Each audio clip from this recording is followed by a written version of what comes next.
A good evening, dear listener. Welcome to Explore Online Radio, the home of reliable and authentic news. Today is the 14th of June 2023, and bringing you the 9 p.m. news is Murun Joshila.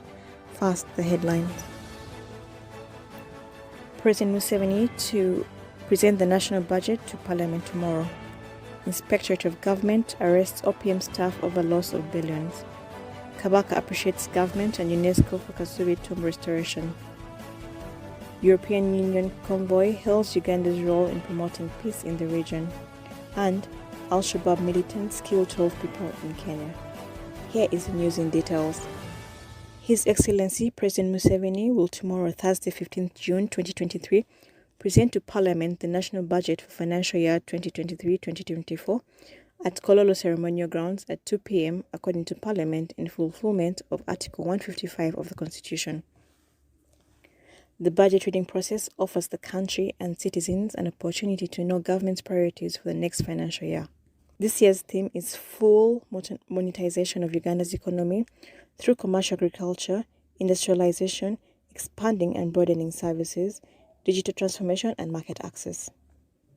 This budget is going to be financed by domestic revenues, budget support, domestic borrowing, interest payments, local government revenue and project support.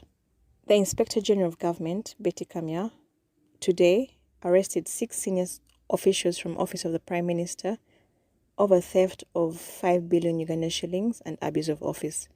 According to the Office of IGG, these officials will be arraigned before the Anti-Corruption Court in Kololo.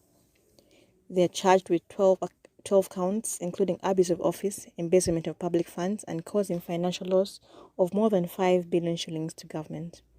They include Geoffrey Seremba and Deogracius Masigazi, Awaho Joshua, Samuel Ofunji, Barbara Sasira, and Peter Omodoi. The Kabaka of Buganda, Ronald Mutebi II, has thanked the government of Uganda and United Nations Educational, Scientific and Cultural Organization for their assistance in the restoration of the Kasubi tombs.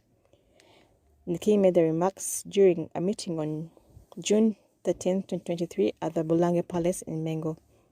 The Kabaka also applauded the Japanese government and UNESCO, saying that the financial support and guidance rendered by the UN body in the reinstallation of the royal tombs has helped the kingdom to showcase its cultural heritage to the world. I'm grateful to UNESCO and the government for the great work they're doing, which has enabled Buganda to showcase the cultural potential of its heritage sites beyond Africa, the Kabaka said. UNESCO Secretary General Lazaro Asomo thanked the Kabaka for helping the revival of the Kasubi tombs and also culture in general. According to Asomo, UNESCO will continue its role and mandate to circulate cultural information about Uganda worldwide, increase tourism, among other developmental benefits. The European Union Ambassador to Uganda, John Sadek, lauded Uganda's commitment towards peace, security and stability in the region during a meeting with the Minister of Defense and Veteran Affairs, Vincent Bamulangachi Sempija and General Wilson Mbadi at the Ministry of Defense headquarters in Buea, Kampala. During the meeting, they discussed the engagement of the Uganda People's Defense Forces in the region. Minister Sempija said that the Ministry of Defense and Veteran Affairs and the Uganda People's Defense Forces are grateful for the support extended by the European Union. The minister told the European Union delegation that the security of Uganda is calm as the country continues to contain traditional and non-traditional threats to the stability of the country. Sadek, on behalf of the delegation, extended condolences to Uganda following the attack on the forward operating base in Somalia on May 26. General Mbadi recapitulated UPDF's commitment towards ensuring peace, security and stability in the region.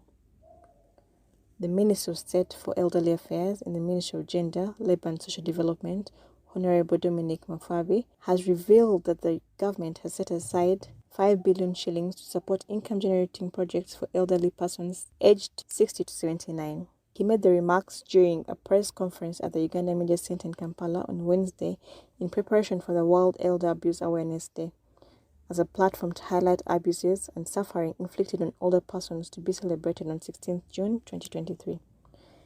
Minister Mafuabi said the elderly, who comprise approximately 4 million people out of Uganda's estimated population of 45.2 million people, according to Uganda Bureau of Statistics, require urgent financial support to engage in profit-making ventures. He enumerated these projects to include poultry, crop or livestock farming, and piggery, among others. And across borders, at least 12 people, including 6 soldiers, were killed on Tuesday in 2 separate attacks linked to the Al-Shabaab terror group in coastal and eastern Kenya. Police say the terror group first targeted Kenya Defense Forces, KDF, with an improvised explosive device, killing 4 of them. The terrorists then engaged the National Police Reserve, NPR, personnel on patrol in a fierce gun battle, leaving 6 of the NPR dead. According to the police, another IED hit a KDF vehicle in the coastal county of Lamu, killing 2 troops, adding that the attacks happened almost simultaneously. In less than a month, the Al-Shabaab terror group has carried out at least 6 attacks in Garissa, Wajir, and Mandera counties.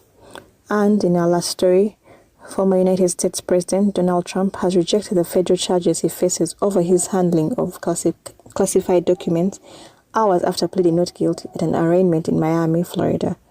Trump has been charged with 37 counts of hiding and mishandling classified documents. Trump stands accused of unlawfully holding dozens of sensitive national security files in his Mar-a-Lago estate in Florida when he left office in 2021. He later refused to return them and conspired to obstruct the investigation to retrieve them. He is also charged with sharing sensitive U.S. secrets with people who had no security clearance.